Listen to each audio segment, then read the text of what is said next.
Baik, Masya Allah, terima kasih masih di Damai Indonesiaku. Nah, kita masih membahas tema yang sangat menarik sekali ini, kesombongan yang tidak dirasa. Nah, ini yang perlu kita antisipasi, termasuk jangan-jangan ada orang yang mengajak sombong. Nah, ini bahaya ya Abi ya, bahaya. Nah, kami persilakan guru-guru kita untuk berinteraksi kepada para jamaah. Yang pertama, Abi Amir boleh berinteraksi terlebih dahulu dengan Ibu Heni yang akan mengajukan pertanyaan. Tapi Abi Amir boleh bertanya dulu, kira-kira ada pengalaman sombong. Bu, apa kabar Bu? Silakan Nabi.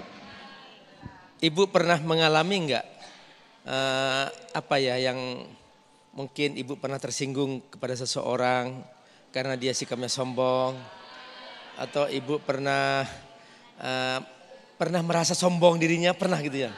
Nah ya, kalau pernah merasa sombong segera baca istighfar, segera bertobat, insya Allah mulai hari ini tidak akan sombong. Coba ucapkan, insya Allah mulai hari ini aku tidak akan sombong lagi. Yes. Oke. Nah, Ibu gimana nih? Ibu siapa? Ibu Heni, Bapak. Bu Heni, ya silakan Bunda. Baik, sebelumnya perkenalkan saya Heni dari Jamaah Majelis Taklim At-Taqwa Gria Bukit Jaya. Ada yang akan kami sampaikan untuk pertanyaannya.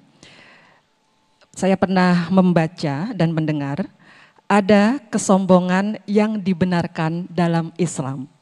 Beberapanya adalah bersikap sombong kepada orang yang sombong, dan juga dalam riwayat hadis mengatakan kesombongan yang dicintai oleh Allah adalah sikap sombong seorang muslim di tengah medan perang dan ekspresi besar hatinya saat memberi sedekah.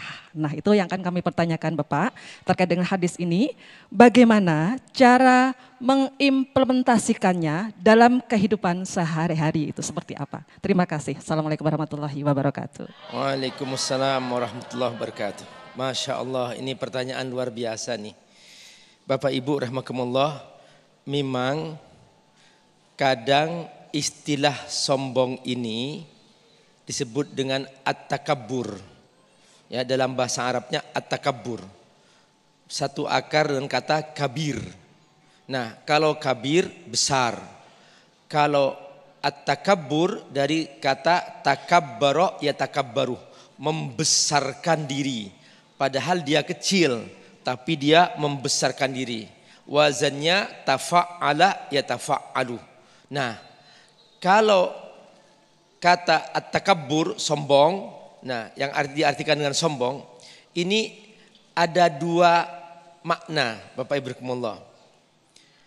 Makna pertama, dia memang ingin menunjukkan bahwa dirinya lebih dari orang lain, kehebatan dirinya. Dia tidak sadar dalam dirinya bahwa semua kelebihan kecantikan, kelebihan kegantengan, kelebihan harta, apapun yang dia miliki, jabatan, itu sebetulnya dari Allah. Dia lupa diri bahwa itu dari Allah. Maka akhirnya dia merasa lebih dari orang lain, maka dia sombong. Ini yang diharamkan. Nah, yang kedua adalah dia ingin menunjukkan bahwa orang yang sombong di depannya ini, bahwa dia itu nggak ada apa-apanya. Sebetulnya hanya istilah dianggap sombong kepada orang sombong. Maksudnya dia ingin merendahkan orang itu supaya orang itu tidak sombong. Maksudnya dia ingin menegur orang itu supaya orang itu tidak sombong. Dengan cara dia tampil diri bahwa aku juga bisa seperti kamu. Sehingga dia merasa rendah. Sehingga dia turun dari gigi yang sombong ke gigi yang rendah. Ya, ini yang dibolehkan. At-takabburu al-mutakabbiri sadaqah. Jadi sombong kepada orang yang sombong itu sedekah. Maksudnya untuk memperbaiki dia. Yang kedua, Bapak Rahimakumullah, dulu para sahabat juga ketika perang, maka orang-orang kafir kan sombong. Mereka menunjukkan kehebatannya, pasukannya, kekuatannya, senjatanya gitu. Nah, orang Islam juga boleh dong menunjukkan bahwa aku juga punya kekuatan, aku juga punya semangat, aku punya keberanian. Nah, sombong maksudnya, istilahnya sombong maksudnya dia menunjukkan dirinya bahwa dia juga mampu. Kalau di mata orang dianggap sombong, maka sebetulnya itulah yang dibolehkan untuk menunjukkan bahwa kita ini termasuk orang yang kuat. Bahwa jangan coba-coba loh mempengaruhi aku juga punya keberanian. Seperti itu yang dibolehkan. Tapi selain itu Bu, jangan coba-coba. Karena itu sifat yang tercela. Semoga Allah berkahi. Baik, amin, amin ya rabbal alamin. Terima kasih Habib Amir, boleh bisa duduk kembali, nanti Kiai Idrus bisa berinteraksi. Tapi hati-hati yang perlu diantisipasi juga ketika kita diingatkan, ibu sombong banget sih, habis dia sombong banget sih gitu. Itu yang perlu diantisipasi ya. Jadi, ya membalas sombong gitu, sombong amat begitu ya. Nah ini yang perlu diantisipasi dan perlu kita tanyakan di dalam hati kita, apakah ini termasuk dalam kategori sombong atau mungkin juga untuk merendahkan orang lain supaya tidak sombong. Nah,